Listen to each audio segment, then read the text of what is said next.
Você já deve ter notado a grande quantidade de seres vivos que existe no mundo. Milhares e milhares de animais, plantas, fungos e até os invisíveis micro-organismos. E a cada dia os pesquisadores identificam mais e mais espécies até então desconhecidas. Essa grande quantidade de espécies desafiava os antigos naturalistas, levando alguns questionamentos sobre como era possível existir tantas espécies diferentes e como elas surgiam. Quem apresentou essas respostas foi o naturalista britânico Charles Darwin. Durante uma longa viagem pelo mundo a bordo do navio Beagle, Darwin coletou vários dados que o ajudariam a compreender como as espécies se modificavam. Depois de muitos anos, com base em seus dados coletados e inspirado na obra de outro naturalista chamado Alfred Wallace, Darwin finalmente publica suas conclusões no livro A Origem das Espécies, em 1859. Foi aí que o mundo conheceu pela primeira vez a teoria da evolução. Então Darwin, ele pensava na evolução como sendo um elemento do ambiente que proporcionava então a adaptação dos seres vivos. Então, pensando naquele momento do pescoço da girafa, né, como parece um mito, né, que a necessidade, né, o ambiente fez com que a girafa esticasse seus pescoços. Né? Na realidade, não é isso. Né? Existiam organismos mais adaptados ao ambiente, que tinham esses pescoços mais longos e que se alimentavam melhor numa época de escassez de alimento mais baixo. Então, aqueles que sobreviviam no ambiente eram exatamente aqueles mais adaptados. Então foi esse o princípio que Darwin se baseou para poder fundamentar, né, a evolução das espécies. Embora Darwin tenha desvendado o mecanismo da seleção natural e compreendido como as espécies se diferenciam e evoluem, ainda existia uma pergunta sem resposta. Como as características dos organismos passavam de uma geração para outra? Essa resposta já existia nos trabalhos de Gregor Mendel. Considerado o pai da genética, o Mendel era um monge austríaco que se dedicava à botânica. Realizando uma série de experimentos e cruzamentos com as plantas de ervilhas, ele desvendou os mecanismos da herança genética.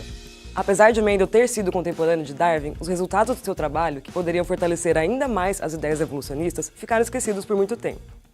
Somente no início dos anos de 1900, do século passado, então, é que os trabalhos de Mendel foram recuperados e se conseguiu, então, explicar aquilo que Darwin havia descrito como padrões de evolução biológica. A genética veio explicar os processos em que a evolução poderia acontecer.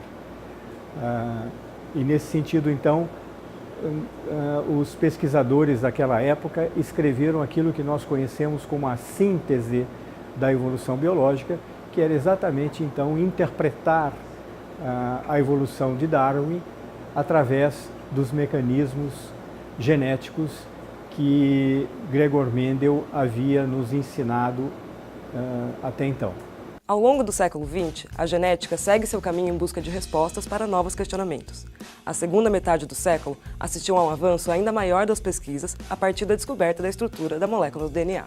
Essa molécula é responsável por guardar as informações genéticas dos seres vivos e foi observada por uma dupla de cientistas, James Watson e Francis Crick, em 1953.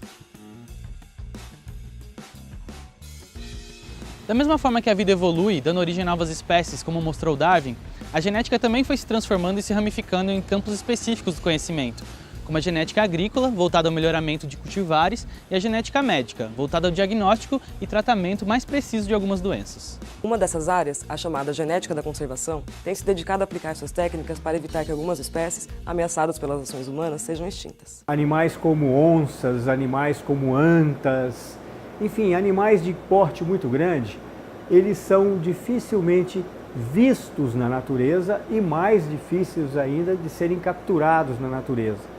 Como estudar a genética desses animais, que necessariamente precisa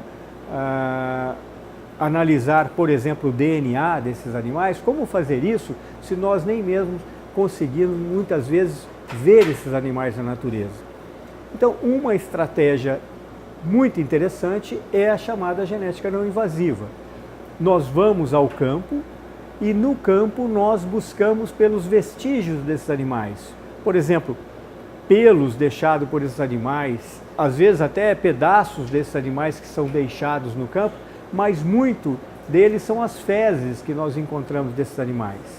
Então, a partir dessas fezes, nós conseguimos chegar a essas células, extrair o DNA dessas células e, por marcadores moleculares, nós podemos, então, não só identificar a espécie que depositou as fezes, mas também nós podemos identificar um indivíduo que depositou essas fezes. Eu consigo também contar o número de animais que existe num determinado ambiente sem ver nenhum desses animais.